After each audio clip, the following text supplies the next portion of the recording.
Galatians chapter 4, verse 2. But he is under guardians and managers until the date set by his father. This refers back to Paul's earlier point that heirs are treated as slaves when they are young, and that they are no different than a slave until they are grown up.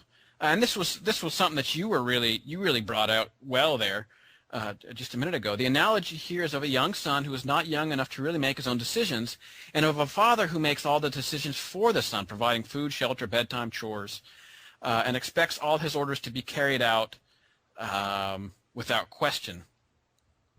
Once the child turns, I think you said 13 or 12 in the Jewish culture, Right. He's looked at as finally old enough to make his own decisions. In the American culture, it's 18. Think about this: somebody finally turning 18, or maybe even 16 might be a good. You can finally drive. You can finally be, go out. You got a real measure of freedom under, even being under your parents' roof. To this end, the law was our schoolmaster, and the father kept us under this, and consequently we were treated like slaves, with obedience being the criterion in view, at least with the Levitical law.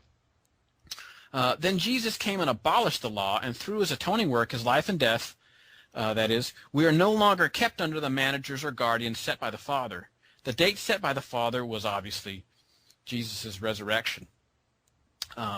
So we see all of this stuff here in view when we're talking about being under guardians and managers until the date set by his father here. You really did a much better job talking about that than I did. Maybe you should just, maybe we should just get you to talk about that the whole time. It's interesting when, Jesus, when he said, I'm not come to destroy the law and the prophets, but to fulfill them.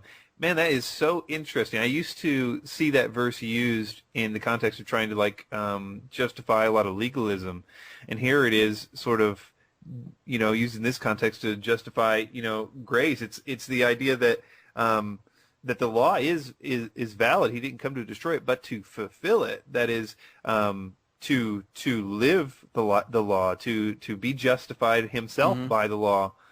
So that he could be this perfect sacrifice, that he could have attained a righteousness by the law.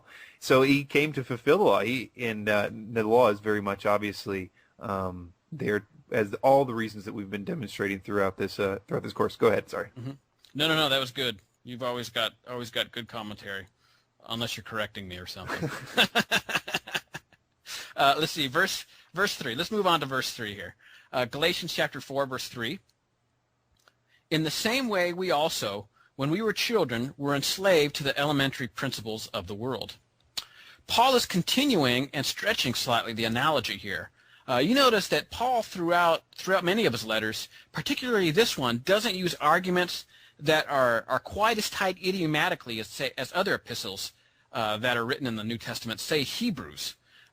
Hebrews is an extremely tight, both idiomatically and typologically, and sort of logically, especially through a Levitical mindset idea of logic. This one is a little bit, not that it's bad or anything. I don't want to give that. It's just a little bit looser. And this is one of those examples. He is equating the curse here delivered at following the law with spiritual enslavement to the principles of the world. Now, when we say principles, I've always taken this to mean principalities in the sense of spiritual rulers. And I can't say that that's not totally what's in view here, but it's interesting to note that the word in Ephesians used for principality is a completely different word here. It's arche, whereas this word is stoicheon, which really has much the idea conveying of like first principles or perhaps governing dynamics over a system. Thayer's Greek word dictionary gives us a secondary definition of stoicheon as elements from which all things have come, the material causes of the universe.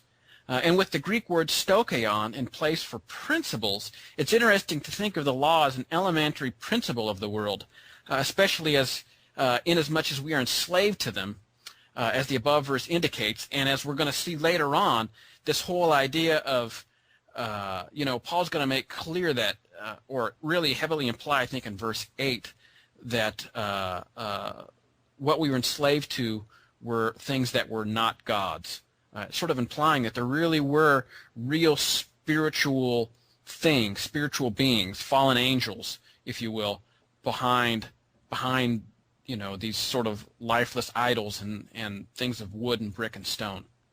Chris? Very good. I also thought it was interesting, this term elements of the world. Even so, when we were children, we were in bondage under the elements of the world.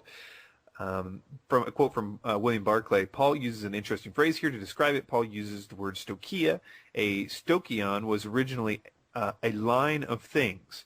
For instance, it can mean a file of soldiers, but it came to mean ABCs and then elementary knowledge. So it became, as ABC has sort of become for us, significant or signifying, elementary principles. That's essentially what it came to be known as well, and it seems to be in view here.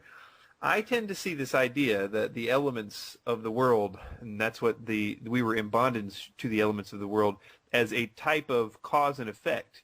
This principle has helped me to understand many grand theological concepts like free will and why evil exists in the world. And I view it in one sense like the laws of nature, constants like gravity, thermodynamics, matter, and energy. And they're all kind of like the backbone to cause and effect. They are the reason that if you put your hand on the stove, it's going to get burnt. It's just going to happen because those principles exist. And there's nothing you can kind of do about that. That's just the way, from like the moment of the Big Bang hit, it's just like those. That's just how it is, man. Right. Yeah.